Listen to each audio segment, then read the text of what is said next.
ಅದರಿಂದ ಅವ್ರಿಗೆ ಸಿಟ್ಟಿದೆ. ಆದರೆ ಅವರು ನಮ್ಮ ಮೇಲೆ ಸಿಟ್ಟು ಮಾಡ್ಕೊಂಡ್ರೆ ಅವರ ರೂಲಿಂಗ್ ಪಾರ್ಟಿ ಮೇಲೆ ಸಿಟ್ಟು ಮಾಡ್ಕೋಬೇಕಾಯ್ತು. ರೂಲಿಂಗ್ ಪಾರ್ಟಿಯವ್ರಿಗೆ ಯಾಕೆ ಅವಕಾಶ ಕೊಟ್ಟರು? ಅವರು KN ರಾಜಣ್ಣ ಅವ್ರಿಗೆ ಅವ್ರು ಅವಕಾಶ ಕೊಡಬಾರ್ದಾಗಿತ್ತು. ಈ ವಿಷಯವನ್ನು ಇಲ್ಲಿ ಪ್ರಸ್ತಾಪ ಮಾಡಬೇಡಿ, ಇದು ಸಂಬಂಧಪಟ್ಟಿದ್ದಲ್ಲ, ಇದು ನಿಮ್ಮ ಆಂತರಿಕ ಕಚ್ಚಾಟ ತಂದು ಔಸಲಿ ನೀವು ಹಾಳು ಮಾಡಬೇಡಿ ಅಂತ ಹೇಳಬೇಕಾಗಿತ್ತು. ಆಂತರಿಕ ಕಚ್ಚಾಟ, ಕಾಂಗ್ರೆಸ್ ಆಂತರಿಕ ಕಚ್ಚಾಟ ತಂದ್ಬಿಟ್ಟು ಇವತ್ತು ಅಸೆಂಬ್ಲಿ ಇಟ್ಟು ನಮ್ಮನ್ನ ಇದು ಮಾಡಿದ್ರೆ ಅವ್ರನ್ನ ಸಸ್ಪೆಂಡ್ ಮಾಡಬೇಕಾಯ್ತು. ಯಾರು ದಿನ ಪ್ರಸ್ತಾಪ ಮಾಡಿದ್ರು ಅವ್ರನ್ನ ಪಾರ್ಟಿಯಿಂದ ಅಥವಾ ವಿಧಾನಸಭೆಯಿಂದ ಸಸ್ಪೆಂಡ್ ಮಾಡಬೇಕಾಯ್ತು. ನಮ್ಮನ್ನು ಮಾಡಿಬಿಟ್ರೆ, ನಾವು ನ್ಯಾಯ ಕೇಳೋಕ್ಕೆ ಹೋರಾಟ ಮಾಡೋದು ನಮ್ಮನ್ನು ಸಸ್ಪೆಂಡ್ ಮಾಡಿಬಿಟ್ರೆ, ನಮ್ಮ ಹಕ್ಕು ನಮ್ಮ ಊಟಕ್ಕೆ ಗಳಿಸ್ಬಿಟ್ರೆ, ಜನರಿಂದ ಆಯ್ಕೆ ಆಗಿರೋರು ನಾವೇನೋ ಅಸೆಂಬ್ಲಿಲಿ ಯಾವತ್ತೂ ಗೌರವವಾಗಿ ಅಗೌರವವಾಗಿ ನಡ್ಕೋಬೇಕು ಅನ್ನೋದು ಇರಲಿಲ್ಲ. ಅದರಿಂದ ನಾನು ಇವತ್ತು ಸ್ಪೀಕರ್ ಅವರಿಗೆ ಮನವಿ ಮಾಡಿದ್ದೇವೆ. ನಾವು ಆಗಿರೋ ಘಟನೆಗೆ ವಿಷಾದವನ್ನು ವ್ಯಕ್ತಪಡಿಸಿದೆ. ನನ್ನ ವೈಯಕ್ತಿಕ ಅಭಿಪ್ರಾಯ ಇದು, ಅದನ್ನು ಕಾಗದ ಬರೆದಿದ್ದೇನೆ. ಅದಕ್ಕೆ ನಾನು ಇವತ್ತು ಕರ್ನಾಟಕ ರಾಜ್ಯದ ಇತಿಹಾಸದಲ್ಲಿ ನಾವು ನೋಡ್ತೇವೆ, ಧರ್ಮೇಗೌಡರು ಉಪಸಭಾಪತಿಗಳಾಗಿದ್ದಾಗ ಕಾಂಗ್ರೆಸ್ನ ಸಂಸ್ಕೃತಿ ಹೇಗಿತ್ತು.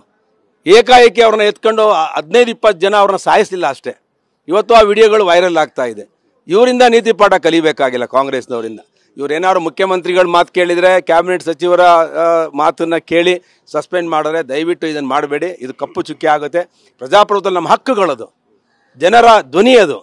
ನಾವು ಏನು ಹೇಳಬೇಕು ಅನ್ನೋದು ಕರ್ನಾಟಕ ರಾಜ್ಯದ ಜನತೆಗೆ ಅವಮಾನ ಆಗಿರೋದು ಈ ಸೆಕ್ಸ್ ಸ್ಕ್ಯಾಮಲ್ಲಿ. ಅದರಿಂದ ಇದು ಜನರ ಧ್ವನಿಯನ್ನು ನಾವು ಎತ್ತಿದಾಗ ನಮ್ಮ ಧ್ವನಿಯನ್ನು ಮಡುಕುಗೊಳಿಸಿದ್ರೆ ಪ್ರಜಾಪ್ರಭುತ್ವ ಉಳಿಯಲ್ಲ. ಇಲ್ಲಿ ಜನ ನಂಬ್ಕೊಂಡಿದ್ದಾರೆ, ಇದ್ರ ಮೇಲೆ ವಿಶ್ವಾಸ ಇಟ್ಕೊಂಡಿದ್ದಾರೆ. ಇಲ್ಲಿ ನ್ಯಾಯ ಸಿಗುತ್ತೆ.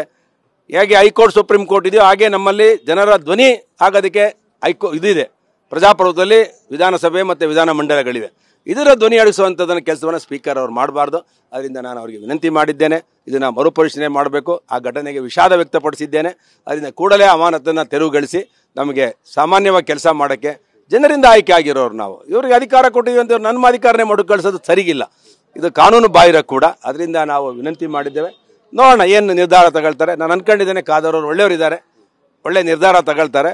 ಮತ್ತು ಎಲ್ಲವನ್ನ ಇದನ್ನು ಮರೆತುಬಿಟ್ಟು ಎಲ್ಲವೂ ಸುಗಮವಾಗಿ ಆಗುವಂಥ ಅವಕಾಶವನ್ನು ಕೊಡ್ತಾರೆ ಅಂತ ಅಂದ್ಕೊಂಡಿದ್ದೇನೆ. ಪ್ರಜಾಪ್ರಭುತ್ವವನ್ನು, ವಿಶೇಷವಾಗಿ ಪ್ರಜಾಪ್ರಭುತ್ವವನ್ನು ಉಳಿಸ್ತಾರೆ ಅಂತ ಅಂದ್ಕೊಂಡಿದ್ದೇನೆ.